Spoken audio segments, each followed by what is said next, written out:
이번 시간에는 우리 예외 처리의 개요에 대해서 같이 한번 살펴보도록 하겠습니다. 예외 처리다라고 하게 되면 이제 프로그램이 정상적으로 이제 실행이 돼야 되는데 정상적인 실행을 방해하는 그런 조건이나 상태 같은 것들 그런 것들을 보고 우리는 예외, exception이라고 그렇게 부릅니다. 자, 그러면 이게 정확하게 뭔지 좀 보자고요. 자, 만약에 8살짜리 꼬마애가 있다고 생각을 해보세요. 이제 엄마가 이제 심부름을 시킬 거예요. 엄마가 이제 돈 10,000원을 줄 거예요. 돈 10,000원을 주면서 이제 심부름을 시킬 건데 맨 처음에 이제 철물점에 가서 이제 형광등 집에서 이제 사용할 형광등 3,000원짜리 형광등을 하나 사라. 그리고 나서 이걸 사고 그리고 과일 가게 가서 이제 사과 5,000원어치 사과를 사와라. 그리고 이제 슈퍼에 가서 3,000원어치 3,000원 가지고 이제 우유하고 그리고 과자 사와. 너 먹을 과자 사와라 라고 이렇게 심부름을 시켰습니다. 심부름을 시키고 나서 이제 1시간이 지나고 2시간이 지나도 애가 안 오는 거예요. 그래서 엄마가 애를 찾기 위해서 이제 철물점에 갔습니다. 철물점에 갔더니 벌써 왔다 갔대요. 과일가 갔더니 벌써 왔다 갔대요. 그래서 슈퍼에 갔더니 슈퍼 앞에 애가 이제 멀뚱멀뚱 서 있는 거예요. 그래서 너 여기서 뭐해 그랬더니 우유가 없어서 우유를 못 샀대요. 못 사서 그냥 서 있대요. 그러면 이제 우유가 없으면 그냥 집에 가면 되는데 집에 오지 않고 우유가 없으니까 이제 거기서 멈춰서 서서 그냥 기다리는 거예요. 마냥 어떻게 될지 모르니까. 이렇게 이제 정상적인 실행을 해야 되는데 그렇게 방해하는 그런 조건, 그런 상태를 보고 우리는 예외, exception이라고 그렇게 부르는 겁니다. 우리가 이제 프로그램을 작성하다 보면은 이제 오류가 많이 생깁니다. 그런 오류에도 종류가 여러 가지가 있어요. 자, 우리가 만약에 내가 명령어를 쓰다가 만약에 명령어 문법상의 오류가 생겼다. 그랬을 때는 이제 프로그램 자체에서 빨간 줄을 찍 거주죠. 그런 문법적인 오류는 컴파일되는 과정에서 전부 다 차단이 돼요. 그래서 우리 프로그램 실행 과정에는 큰 영향을 미치지 않습니다. 이제 프로그램 실행 과정에 이제 영향을 미치는 게 런타임 오류가 있어요. 그런 런타임 오류다라고 하게 되면 뭘 얘기하냐? 프로그래머 실수로 인해서 논리적인 오류, 논리적인 결함이 생기는 걸 보고 얘기해요. 지금 여기서 엄마가 심부름을 시킬 때 애한테 이제 돈 10,000원 줬다라고 했죠. 돈 10,000원 줬는데 여기 있는 거 보세요. 3,000원짜리, 5,000원짜리, 3,000원짜리 이것만 해도 벌써 11,000원이잖아요. 말도 안 되잖아요. 이런 논리적인 오류 같은 경우에는 컴파일되는 그 과정에서는 찾을 수가 없고요. 실제로 이제 프로그램을 실행을 시켜야 이제 그때 돼서 이제 오류를 발견할 수 있어요. 그래서 이런 논리적인 오류 같은 경우에는 프로그래머가 이제 정신 똑바로 차리고 실수하지 않으면 되겠죠. 근데 이제 프로그래머가 코드로 이제 제어할 수 없는 그런 돌발 상황이 이제 생길 수가 있습니다. 아까 애한테 심부름을 시켰을 때 슈퍼에 갔더니 우유가 없어요. 그래서 애가 서 있어요. 그런 것처럼 갑자기 이제 돌발 상황이 생길 수 있다는 거예요. 그런 돌발 상황이 언제 생길지 어떻게 알아요? 아무도 모르잖아요. 그렇다고 해서 모든 코드를 전부 다 if문으로 해서 전부 다 대체할 수도 있어요. 근데 그렇게 하게 되면 이제 if문이 너무 많아지죠. 코드 너무 길어지고. 그래서 어떤 오류가 발생할지 전부 다 이제 프로그래머가 예측을 할 수가 없습니다.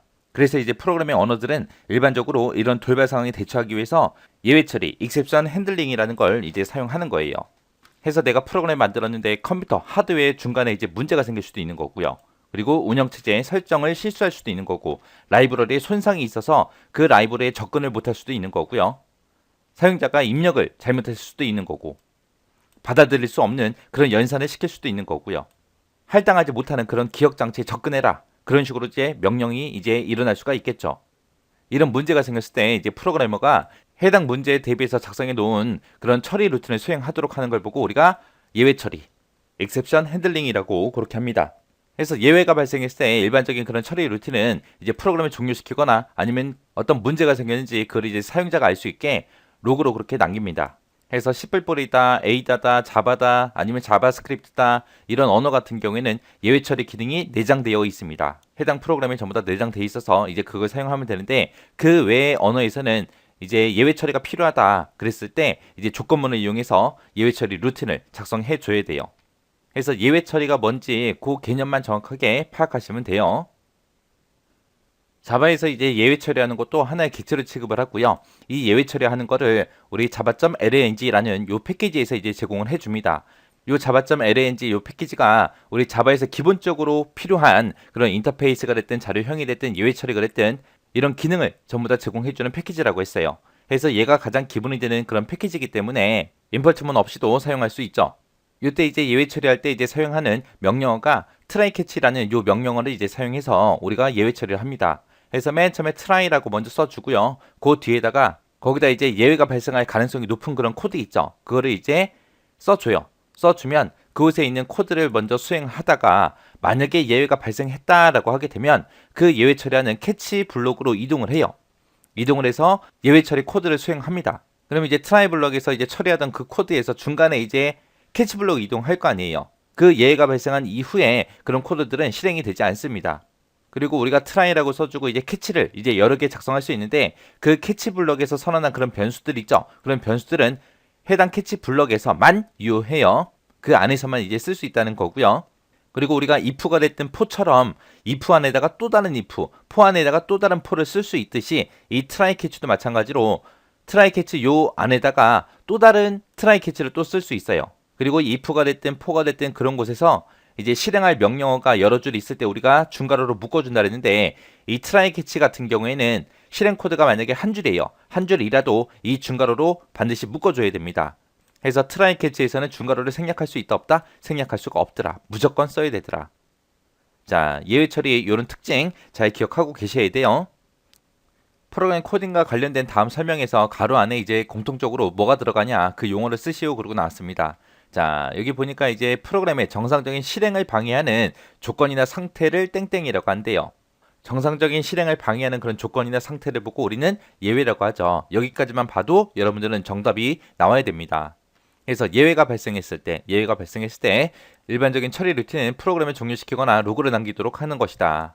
C++이 됐든 에이다가 됐든 자바가 됐든 자바스크립트 같은 경우에는 예외라는 걸 처리하기 위한 그런 기능이 내장되어 있대요.